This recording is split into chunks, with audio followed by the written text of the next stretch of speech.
मेरे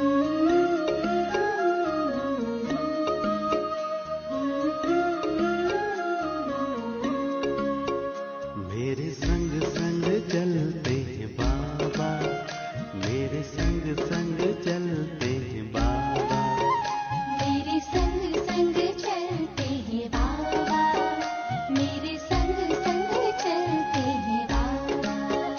जैसे गगन में चाँद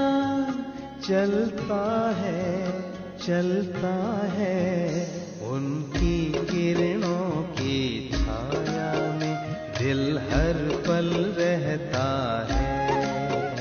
जैसे गगन में चाँद चलता है, उनकी किरणों की छाया में दिल हर पल रहता है। मेरे संग संग चलते हैं बाबा, मेरे संग संग चलते हैं बाबा, मेरे संग संग चलते हैं बाबा, मेरे संग संग चलते हैं बाबा।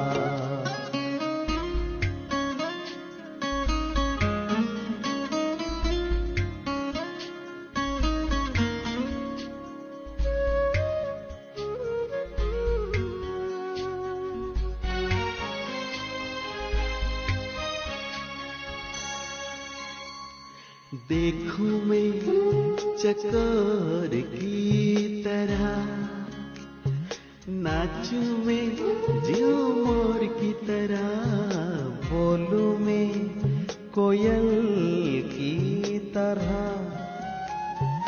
गाऊं में बुलबुल की तरह। मेरा मन बहलाते हैं बाबा, मेरा मन बहलाते हैं बाबा। जैसे सुरों में सरगम बजता है। मेरे संग संग चलते हैं बाबा, मेरे संग संग चलते हैं बाबा।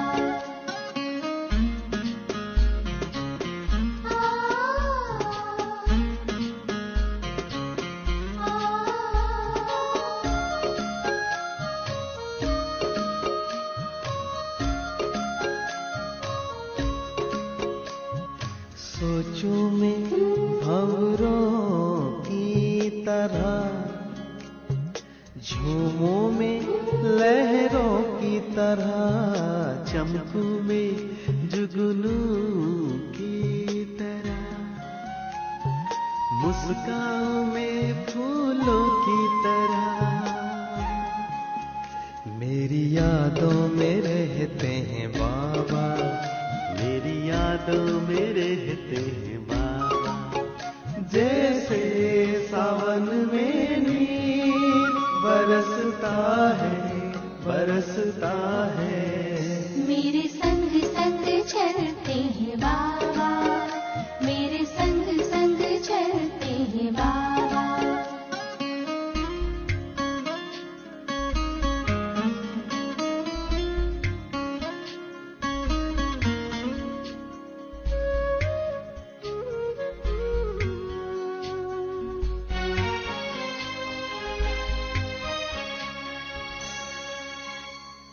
मन की मैं हर एक बात कहूँ, एक पल भी ना मैं दूर रहूं।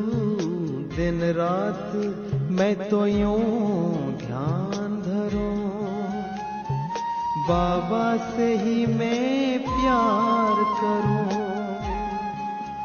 मेरे अधरों पे मीठे बाबा, मेरे अधरों पे मीठे बाबा। जैसे अनहद नाम गूंजता है।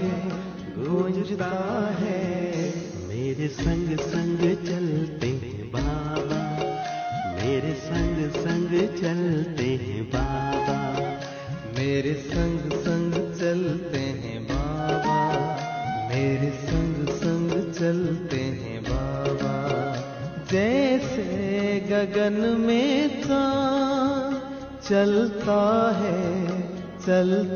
है उनकी किरणों की छाया में दिल हर पल रहता है। जैसे गगन में चाँद चलता है उनकी किरणों की छाया में दिल हर पल रहता है। मेरे संग संग चलते हैं बाबा, मेरे संग संग चलते हैं बाबा, मेरे संग संग चलते हैं बाबा, मेरे संग संग चलते हैं बाबा, मेरे संग संग चलते हैं बाबा, मेरे संग संग चलते हैं बाबा। ओम शांति। 26 फरवरी 2021 बाबा के आज के महावाक्य हैं। बाबा समझाते, मीठे बच्चे, संगम पर तुम्हें नई और निराली नॉलेज मिलती है। तुम जानते हो हम सब आत्माएं एक्टर्स हैं। एक का पाठ न मिले दूसरे से। प्रश्न है, माया पर जीत पाने के लिए तुम रूहानी योद्धों को कौन सी युक्ति मिली हुई है? बाबा समझाते, हे रूहानी क्षत्रिय, तुम सदा श्रीमत पर चलते रहो। आत्म अभिमानी बन बाप को याद करो। रोज़ सवेरे सवेरे उठ याद में रहने का अभ्यास डालो तो माया पर विजय प्राप्त कर लेंगे। उल्टे सुल्टे संकल्पों से बच जाएंगे। याद की मीठी युक्ति माया जीत बना देगी। तो बाबा ने कहा, हम रूहानी योद्धे हैं, हमें सदा ही श्रीमत पर चलते रहना है और माया पर विजय पानी है। और बाबा ने कहा, उल्टे सुल्टे संकल्पों से हमें बचकर रहना है और उसकी याद ही युक्ति है। बाबा ने कहा, अगर बाबा की मीठी याद में खोए रहेंगे तो माया जीत बन जाएंगे। गीत है जिसका साथी है भगवान। ओम शांति। ये मनुष्यों के बनाए हुए गीत हैं। इनका अर्थ कोई कुछ भी नहीं जानते। गीत भजन आदि गाते हैं, महिमा करते हैं भगत लोग, परंतु जानते कुछ नहीं। महिमा बहुत करते हैं। तुम बच्चों को कोई महिमा नहीं करनी है। बच्चे बाप की कभी महिमा नहीं करते। बाप जानते हैं ये हमारे बच्चे हैं। बच्चे जानते हैं ये हमारा बाबा है। अभी ये बेहद की बात है, फिर भी सब बेहद के बाप को याद करते हैं। अब तक भी याद करते रहते हैं। भगवान को कहते हैं, हे बाबा। इनका नाम शिव बाबा है। जैसे हम आत्माएं हैं वैसे शिव बाबा है। वे है परम आत्मा जिसको सुप्रीम कहा जाता है। उनके हम बच्चे हैं। उनको सुप्रीम सोल कहा जाता है। उनका निवास स्थान कहाँ है? परम धाम में। सब सोल्स वहाँ रहती हैं। एक्टर्स ही सोल्स हैं। तुम जानते हो नाटक में एक्टर्स नंबरवार होते हैं। हर एक के पाठ अनुसार इतनी तनख्वाह मिलती है। सब आत्माएं जो वहाँ रहती हैं सब पाठधारी हैं, परंतु नंबरवार सबको पाठ मिला हुआ है। रूहानी बाप बैठ समझाते हैं कि रूहों में कैसे अविनाशी पाठ नूंधा हुआ है। सब रूहों का पाठ एक जैसा नहीं हो सकता। सब में ताकत एक जैसी नहीं। तुम जानते हो कि सबसे अच्छा पाठ उनका है जो पहले शिव की रुद्रमाला में है। नाटक में जो बहुत अच्छे अच्छे एक्टर्स होते हैं उनकी कितनी महिमा होती है। सिर्फ उनको देखने लिए भी लोग जाते हैं। तो ये बेहद का ड्रामा है। इस बेहद के ड्रामा में भी ऊंच एक बाप है। ऊंच ते ऊंच एक्टर, क्रिएटर, डायरेक्टर भी कहें, वे सब हैं हद के एक्टर्स, डायरेक्टर्स आदि। उनको अपना छोटा पार्ट मिला हुआ है। पार्ट आत्मा बजाती है, परंतु देह अभिमान के कारण कह देते कि मनुष्य का ऐसा पार्ट है। बाप कहते हैं पार्ट सारा आत्मा का है, आत्म अभिमानी बनना पड़े। बाप ने समझाया है कि सतयुग में आत्म अभिमानी होते हैं, बाप को नहीं जानते। यहाँ कलयुग में तो आत्म अभिमानी भी नहीं और बाप को भी नहीं जानते। अभी तुम आत्म अभिमानी बनते हो, बाप को भी जानते हो। तुम ब्राह्मणों को निराली नॉलेज मिलती है। तुम आत्मा को जान गए हो कि हम सब आत्माएं एक्टर्स हैं। तो बाबा कहते हैं अब हम बच्चों को ये राज समझ में आया है, ये ज्ञान समझ में आया है कि हम सब आत्माएं इस सृष्टि रंगमंच पर पार्ट बजा रही हैं, एक्टर्स हैं हम, और इस ड्रामा का मुख्य एक्टर डायरेक्टर सब शिव बाबा हैं। तो बाबा कहते सबको पार्ट मिला हुआ है, जो एक ना मिले दूसरे से। तो बाबा कहते किसी भी आत्मा का पार्ट दूसरी आत्मा से मैच नहीं कर सकता, मिलता नहीं है। हर आत्मा का अपना अपना पार्ट मिला हुआ है, नूंधा हुआ है। तो बाबा कहते वे पार्ट सारा आत्मा में है। यूं तो जो नाटक बनाते हैं वे भी पार्ट आत्मा ही धारण करती है। अच्छा पार्ट भी आत्मा ही लेती है। आत्मा ही कहती है मैं गवर्नर हूँ, फलाना हूँ, परंतु आत्म अभिमानी नहीं बनते। सतयुग में समझेंगे कि मैं आत्मा हूँ, एक शरीर छोड़ दूसरा लेना है। परमात्मा को वहाँ कोई नहीं जानते। इस समय तुम सब कुछ जानते हो। शूद्रों और देवताओं से तुम ब्राह्मण उत्तम हो। इतने ढेर ब्राह्मण कहाँ से आएंगे जो बनेंगे? लाखों आते हैं प्रदर्शनी में। जिसने अच्छी तरह समझा, ज्ञान सुना, वे प्रजा बन गए। एक एक राजा की प्रजा बहुत होती है।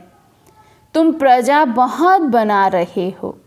प्रदर्शनी प्रोजेक्टर से कोई समझकर अच्छे भी बन जाएंगे, सीखेंगे, योग लगाएंगे, अभी वे निकलते जाएंगे। प्रजा भी निकलेगी, फिर साहूकार, राजा रानी, गरीब आदि सब निकलेंगे। प्रिंस प्रिंसेस भी बहुत होते हैं। सतयुग से त्रेता तक प्रिंस प्रिंसेस बनने हैं।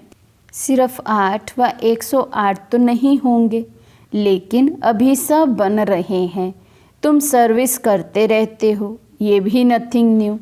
तुमने कोई फंक्शन किया, ये भी नई बात नहीं, अनेक बार किया है। फिर संगम पर यही धंधा करेंगे और क्या करेंगे? बाप आएंगे पतितों को पावन बनाने। इसको कहा जाता है वर्ल्ड की हिस्ट्री ज्योग्राफी। नंबरवार तो हर बात में होता ही है। तुम्हारे में जो अच्छा भाषण करते हैं तो सब कहेंगे कि इसने बहुत अच्छा भाषण किया। दूसरे का सुनेंगे तो भी कहेंगे कि पहले वाले अच्छा समझाते थे। तीसरे फिर उनसे तीखे होंगे तो कहेंगे ये उनसे भी तीखे हैं।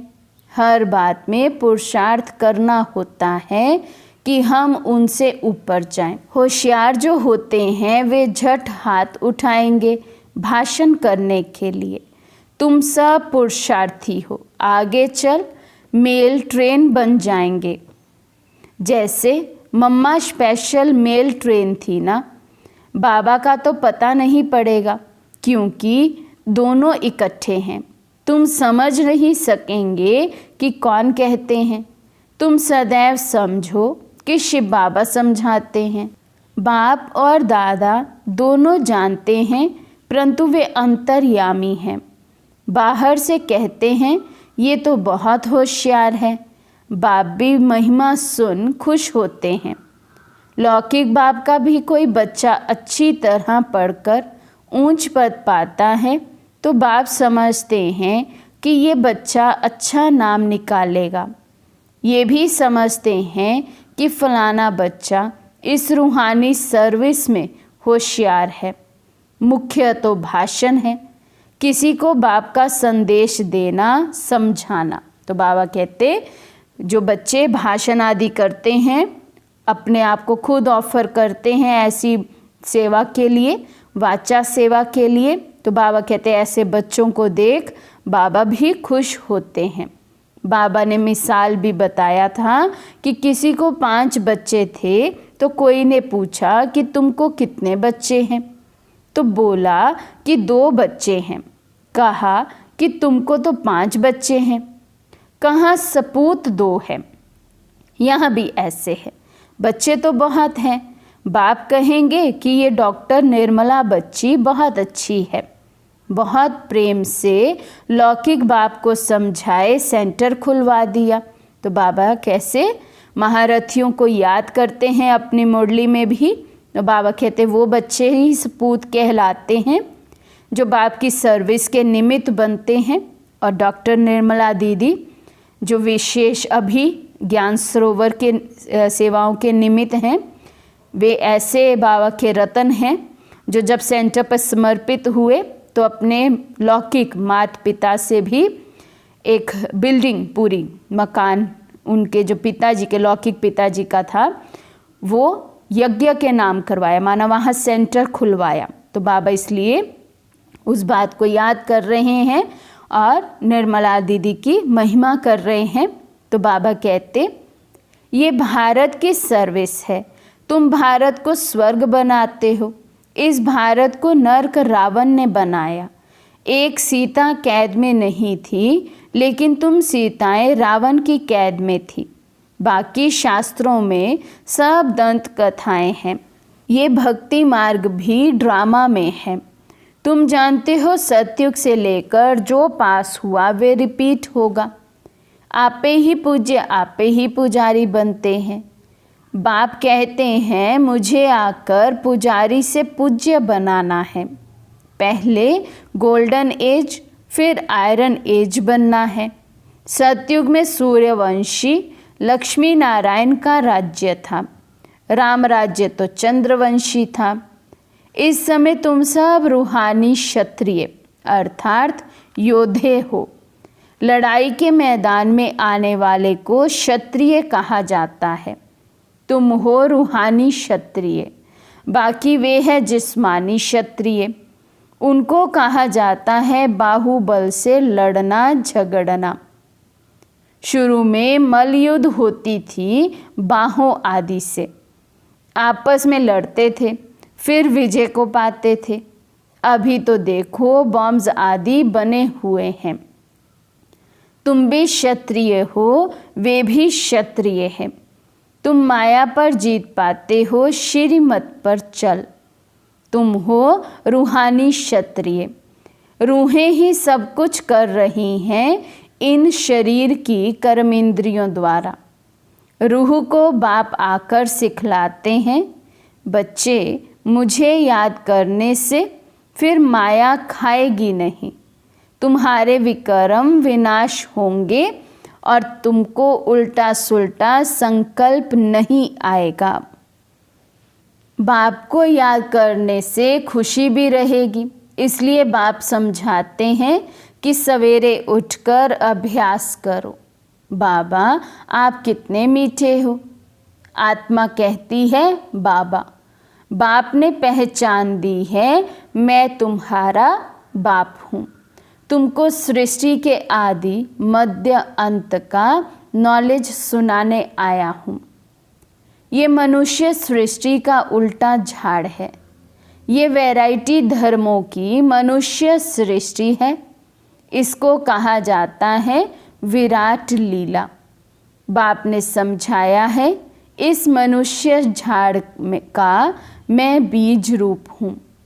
मुझे याद करते हैं, कोई किस झाड़ का है, कोई किस झाड़ का है, फिर नंबरवार लिखते हैं। ये ड्रामा बना हुआ है।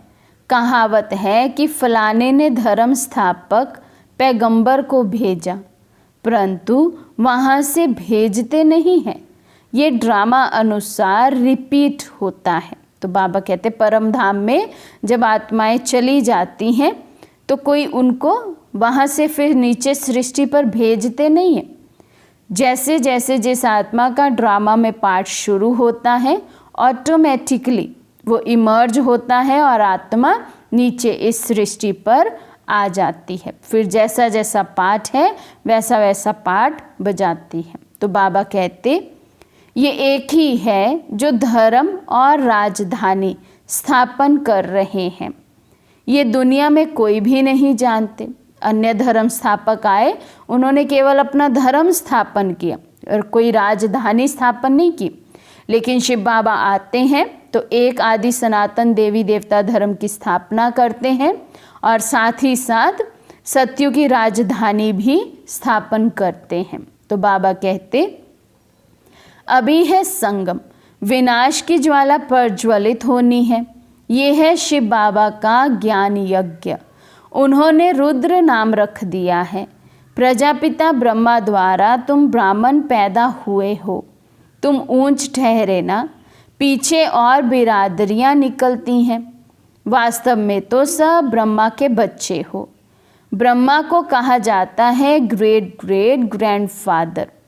सीजरा है, पहले पहले ब्रह्मा ऊंच, फिर सीजरा निकलता है।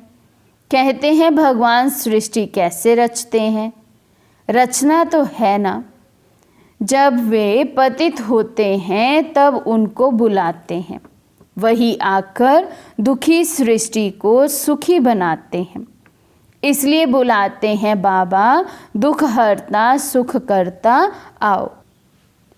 नाम रखा है हरिद्वार। हरिद्वार अर्थात हरि का द्वार। वहाँ गंगा बहती है। समझते हैं हम गंगा में स्नान करने से हरि के द्वार चले जाएंगे, परंतु हरि का द्वार है कहाँ? वे फिर कृष्ण को कह देते हैं हरि का द्वार तो शिव बाबा है, दुख हरता सुख करता। पहले तुमको जाना है अपने घर। तुम बच्चों को अपने बाप का और घर का अभी मालूम पड़ा है। बाप की गद्दी थोड़ी ऊंची है, फूल है ऊपर में, फिर युगल दाना उससे नीचे, फिर रुद्रमाला कहते हैं। रुद्रमाला सो विष्णु की माला, विष्णु के गले का हार, वही फिर विष्णुपुरी में राज्य करते हैं। ब्राह्मणों की माला नहीं है, क्योंकि घड़ी घड़ी टूट पड़ते हैं। बाप समझाते हैं कि नंबरवार तो है ना, आज ठीक है कल तूफान आ जाते हैं, ग्रहचारी आने से ठंडे हो जाते हैं। बाप कहते हैं कि मेरा बनंती आश्चर्यवत सुनंती कथंती ध्यान में जावंती माला में पिरवंती फिर एकदम भागंती चंडाल बनंती। तो बाबा कहते पहले बाबा का बनते हैं, सुनते हैं, सुनाते हैं। और कई बच्चे ऐसे हैं जिनका ध्यान का भी पाठ है, ध्यान में भी जाते हैं और लगता है ये माला के मन के हैं, लेकिन फिर भी माया ऐसा पकड़ती है कि चले जाते और पद भ्रष्ट कर लेते और फिर क्या बनते हैं, जाकर वहाँ चंडाल बन जाते हैं।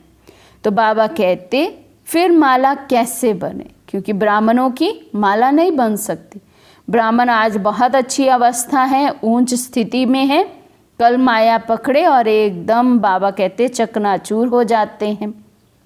तो बाप समझाते हैं कि ब्राह्मणों की माला नहीं बनती, भगत माला अलग है, रुद्र माला अलग है। भगत माला में मुख्य है फीमेल्स में मीरा और मेल्स में नारद, ये है रुद्र माला।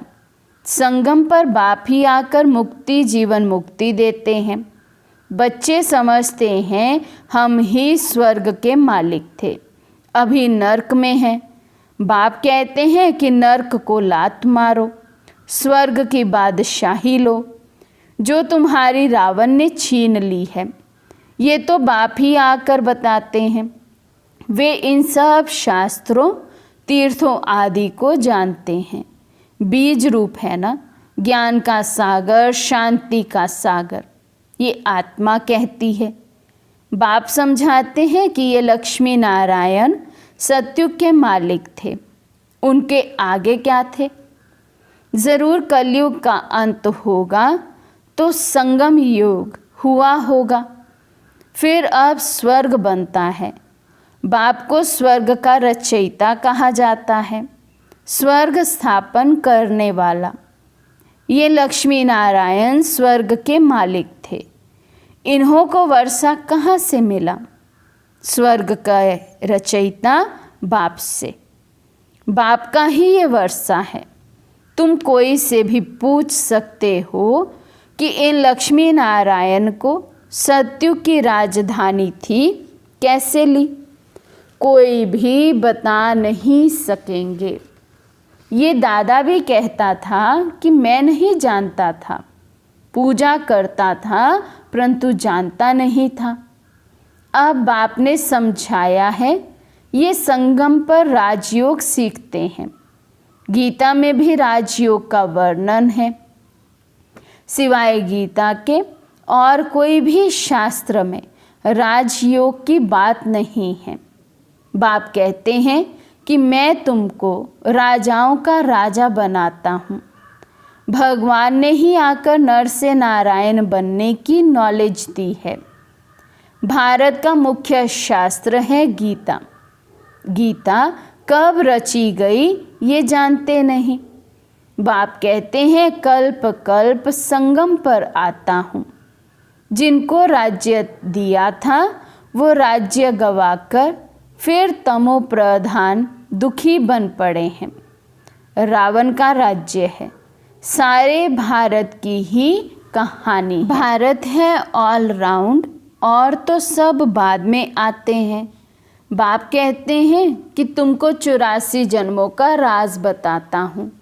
5000 वर्ष पहले तुम देवी देवता थे। तुम अपने जन्मों को नहीं जानते हो। हे भारतवासियों, बाप आते हैं अंत में। आदि में आए तो आदि अंत का नॉलेज कैसे सुनाएं? सृष्टि की वृद्धि ही नहीं हुई है तो समझाएं कैसे? वहाँ तो नॉलेज की दरकार ही नहीं। बाप अभी संगम पर ही नॉलेज देते हैं। नॉलेज फुल है ना, ज़रूर नॉलेज सुनाने अंत में आना पड़े। आदि में तुमको क्या सुनाएंगे? ये समझने की बातें हैं। भगवान उवाच कि मैं तुमको राजयोग सिखाता हूँ। ये यूनिवर्सिटी है पांडव गवर्नमेंट की। अभी है संगम। यादव, कौरव और पांडव, उन्होंने बैठ सेनाएं दिखाई हैं। बाप समझाते हैं यादव कौरव विनाश काले विपरीत बुद्धि। एक दो को गाली देते रहते हैं। बाप से प्रीत नहीं है। कह देते कि कुत्ते बिल्ली सब में परमात्मा है। बाकी पांडवों की प्रीत बुद्धि थी। पांडवों का साथी स्वयं परमात्मा था। पांडव माना रूहानी पंडे, वे है जिस्मानी पंडे। तुम हो रूहानी पंडे। अच्छा, मीठे मीठे सिखे लदे बच्चों प्रति माता पिता बाप दादा का याद प्यार और गुड मॉर्निंग। रूहानी बाप की रूहानी बच्चों को नमस्ते। हम रूहानी बच्चों की रूहानी बाप दादा को दिलवा जान शिकवा प्रेम से नमस्ते नमस्ते नमस्ते जी। धारणा के लिए मुख्य सार। फर्स्ट पॉइंट है आत्म अभिमानी बन इस बेहद नाटक में हीरो पार्ट बजाना है। हर एक एक्टर का पार्ट अपना अपना है, इसलिए किसी के पार्ट से रीस नहीं करनी है। सेकंड पॉइंट है सवेरे सवेरे उठकर अपने आप से बातें करनी हैं, अभ्यास करना है। मैं इन शरीर की कर्मेंद्रियों से अलग हूँ। बाबा आप कितने मीठे हो। आप हमें सृष्टि के आदि मध्य अंत का ज्ञान देते हो। आज का वरदान है, सदा देह अभिमान व देह की बदबू से दूर रहने वाले इंद्रप्रस्थ निवासी भव।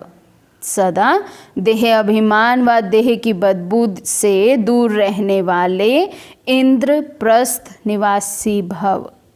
कहते हैं इंद्रप्रस्थ में सिवाय परियों के और कोई भी मनुष्य निवास नहीं कर सकते।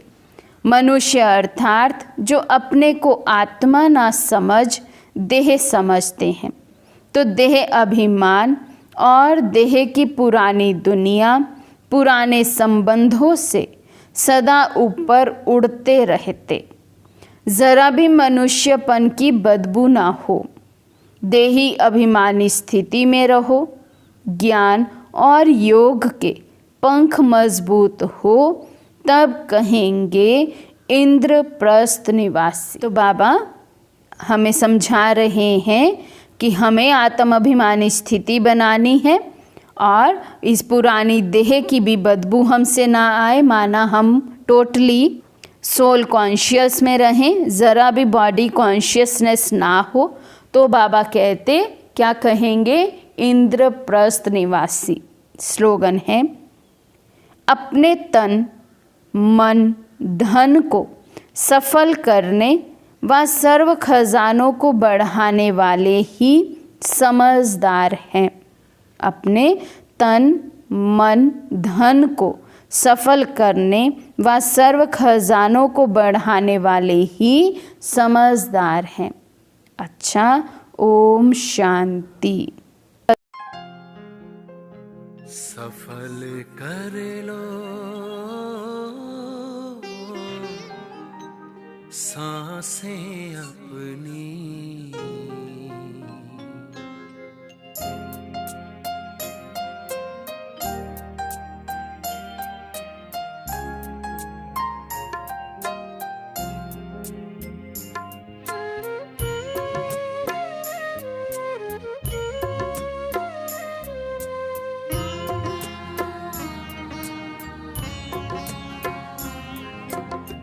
सफल कर लो सांसें अपनी, परम पिता को याद कर।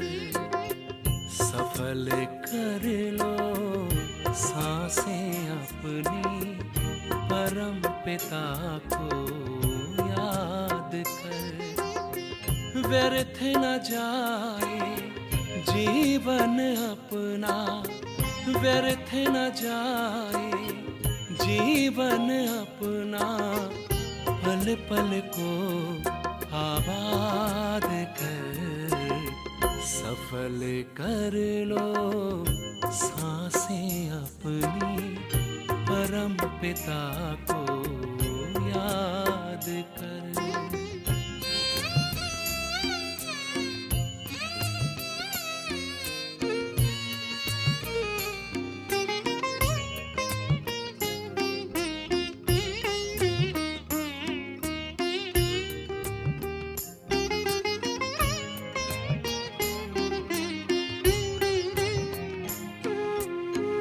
आए कहाँ से क्यों है आए, सोचो क्या ले जाना है।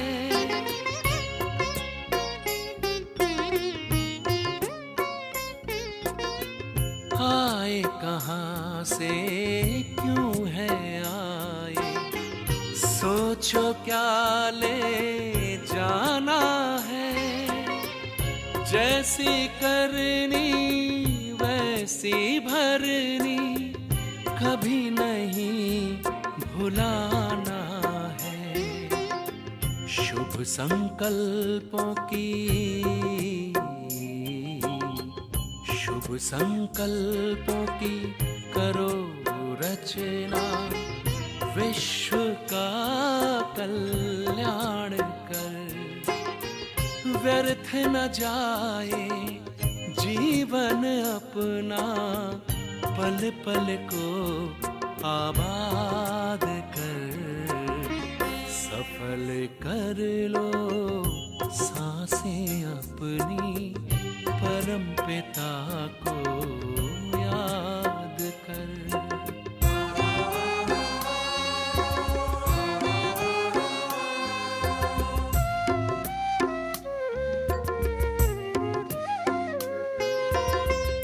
मिट्टी का तन मिट जाएगा, भूल से धोखे में मत आना,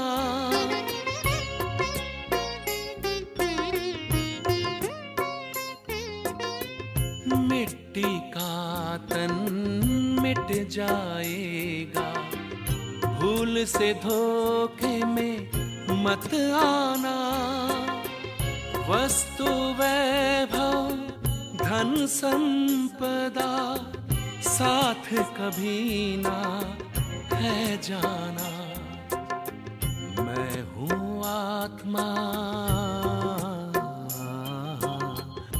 मैं हूँ आत्मा अजर अमर, बस यही एहसास कर, व्यर्थ न जाए जीवन अपना, पल पल को आबाद कर, सफल कर लो सांसें अपनी, परम पिता को याद कर।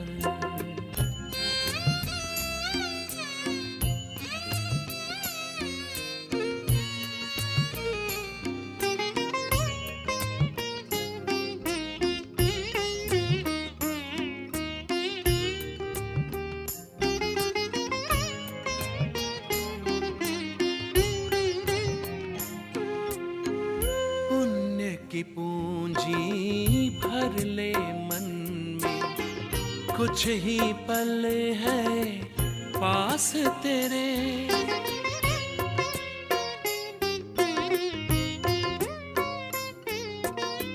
पुण्य की पूंजी भर ले मन में, कुछ ही पल है पास तेरे, जोड़ के रिश्ता प्रभु प्रीतम से, पाले उनसे सुख सारे, क्या होगा क्या होगा कैसे होगा, अब न कोई फरियाद कर, व्यर्थ न जाए जीवन अपना, पल पल को आबाद कर, सफल कर लो सांसें अपनी, परम पिता को याद कर, सफल कर लो सांसें अपनी, परम पिता को याद कर, परम पिता को याद कर।